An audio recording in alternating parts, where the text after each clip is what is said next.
జిల్లా ఏటూరు నాగారం మండలం ఐటీడీఏ ఎదుట మంత్రి సీతక్కను హెచ్చరిస్తూ ఆదివాసీ సంఘాలు ధర్నా నిర్వహించారు.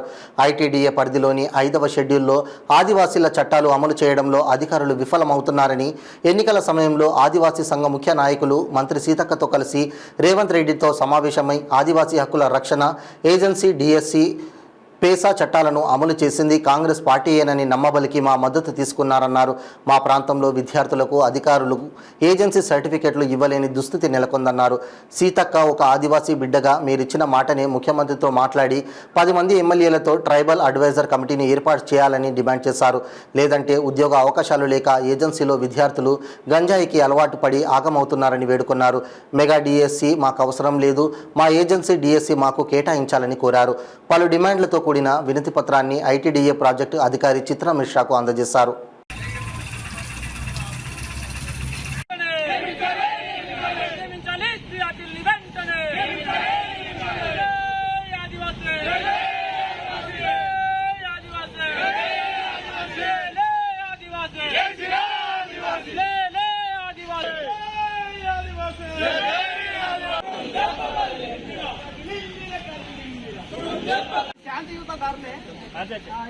లోపలికి రానియకుండా ఒక నిమిషం ముందే వ్యాక్సిన్ చేయాలనుకుంటే ఇంత దుకాణం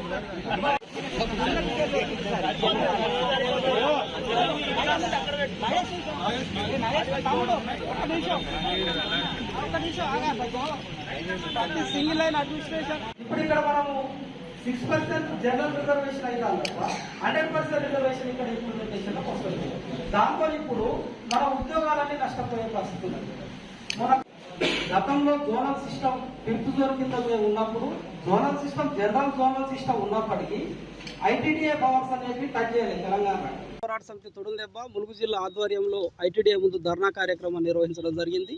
ఈ ధర్నా కార్యక్రమం యొక్క ఉద్దేశం ఏంటంటే, కాంగ్రెస్ ప్రభుత్వం ఇవాళ అధికారంలోకి 10 నెలలు దాటింది. మొత్తంగా కూడా 5వ షెడ్యూల్ ప్రాంతంలో ఉన్న ఆదివాసీల హక్కులు కానీ, చట్టాలు కానీ, ఏజెన్సీ డిఎస్సీలు కానీ, ఏజెన్సీ రైట్స్ అన్నీ కూడా మొత్తంగా కూడా ఉల్లంఘనకు గురి కాబడ్డాయి అనే దాని మీద ఇవాళ యావత్తు తుడుందెబ్బ ఆదివాసీ సమాజం అంతా కూడా కాంగ్రెస్ను గెలిపించింది.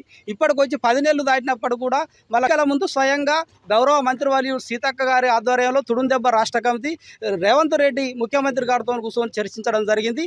ఈ దఫా కనుక ఖచ్చితంగా కాంగ్రెస్ కనుక తుడుందెబ్బ సపోర్ట్ చేసేది ఉంటే రాష్ట్ర వ్యాప్తంగా కాంగ్రెస్ ప్రభుత్వం గతంలో చేసినవే మొత్తం కూడా ఇవాళ ఏజెన్సీ డిఎస్ఎల్ కూడా తెలంగాణ రాకముందు కాంగ్రెస్ ఇచ్చినవే. ఇవాళ ఏజెన్సీ చట్టాలు కానీ, పేసా యాక్ట్ కానీ, ఏ చట్టమైనా కానీ కాంగ్రెసే చేసింది. కాబట్టి ఖచ్చితంగా మీకు అండా ఉంటాడని మాట ఇవ్వడం జరిగింది. కానీ ఇవాళ ఆ పరిస్థితి మాకు కనపడతలేదు. కనీసం ఇక్కడ చదువుకున్న యువకులకు ఏజెన్సీ సర్టిఫికెట్లు ఇచ్చే పరిస్థితి లేదు. ఇవాళ రూల్ ఆఫ్ రిజర్వేషన్లో టీఎస్పీఎస్సీ ద్వారా జనరల్ నోటిఫికేషన్ ఇచ్చుడుతో మాకు రావాల్సిన ఏజెన్సీ వాటా 100 ఉద్యోగాలు ఉంటే 100 ఉద్యోగాలు వచ్చేది ఇవాళ 6 ఉద్యోగాలు మాత్రమే వస్తున్నాయి. ఇవాళ జోనల్ సిస్టమ్ అనేది కూడా తప్పుగా ఉన్నదనేది కూడా మేము వివరించడం జరిగింది. కాబట్టి సీతక్క గారు ప్రధానంగా ఒక ఆదివాసీ బిడ్డగా ఇవాళ ముఖ్యమంత్రి గారితో కూర్చొని మీరిచ్చిన మాటనే మేము కొత్తగా అడగటం లేదు.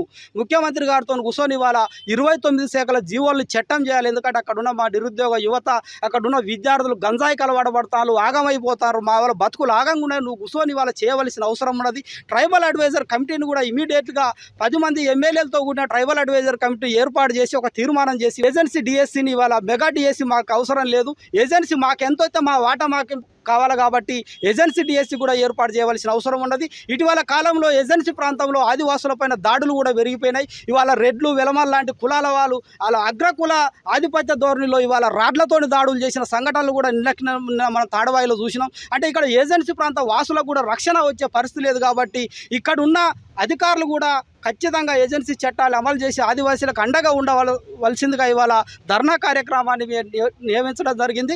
ఖచ్చితంగా ఒక నెల రోజుల గడువులో కనుక సీతక్క కనుక నిర్ణయం తీసుకొని ఆదివాసులకు ఒక రిజల్ట్ను చూపించకుంటే 31వ రోజు నుంచి వెళ్ళి ఖచ్చితంగా ఈ ప్రభుత్వం పైన, సీతక్క పైన కూడా బలమైన ఉద్యమ కార్యాచరణ జరుగుతుందనేది కూడా తుడుందెబ్బ హెచ్చరిస్తుంది. నా పేరు డాక్టర్ మైపతి అరుణ్ కుమార్, ఆదివాసీ హక్కుల పోరాట సమితి తుడుందెబ్బ రాష్ట్ర అధ్యక్షుడు.